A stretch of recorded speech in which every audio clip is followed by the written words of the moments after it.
बच्चों, आज हम पाठ 3 जादू पढ़ेंगे। आप भी मेरे पीछे पढ़िए और पाठ को समझिए। देवपुर का राजा कर्मसेन न्यायप्रिय था, परंतु उसे गीत संगीत में कोई रुचि नहीं थी।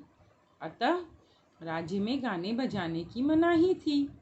उसी राज्य में सत्यजीत नाम का पढ़ा लिखा बांसुरी बजाने में कुशल एक युवक था।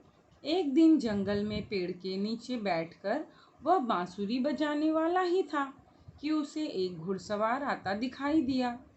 अचानक घोड़े का पांव फिसला और उस पर बैठा व्यक्ति जमीन पर गिर पड़ा और बेहोश हो गया। वे राजा कर्मसेन थे। सत्यजीत ने राजा को होश में लाने का प्रयत्न किया, किंतु उन्हें होश नहीं आया। सत्यजीत सोच में डूब गया। फिर वह अपनी बांसुरी निकालकर बजाने लगा। बांसुरी का मधुर संगीत पूरे वातावरण में गूंजने लगा। पक्षी भी उस मधुर संगीत से आसपास मंडराने लगे। तभी उसने देखा राजा धीरे धीरे आंखें खोल रहे हैं। सत्यजीत डरकर राजा के पांव में गिर पड़ा। राजा ने कहा, युवक, कल तुम हमारे दरबार में आ जाना।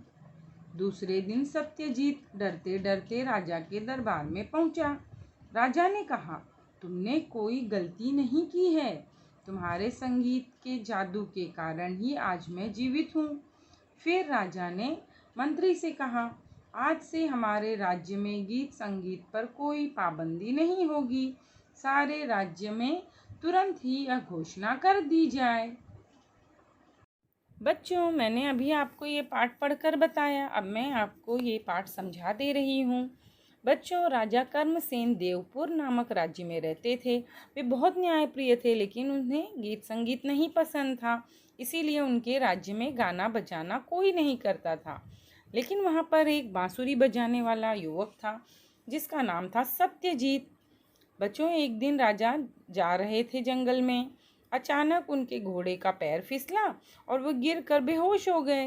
बहुत उठाने पर भी नहीं उठे। फिर वे कैसे उठे? तो सत्यजीत की बांसुरी की धुन से वे उठ गए। और उसके बाद से ही उन्होंने गीत संगीत पर लगाई गई पाबंदी हटा दी, क्योंकि उन्हें समझ में आ गया कि संगीत में अलग ही जादू होता है।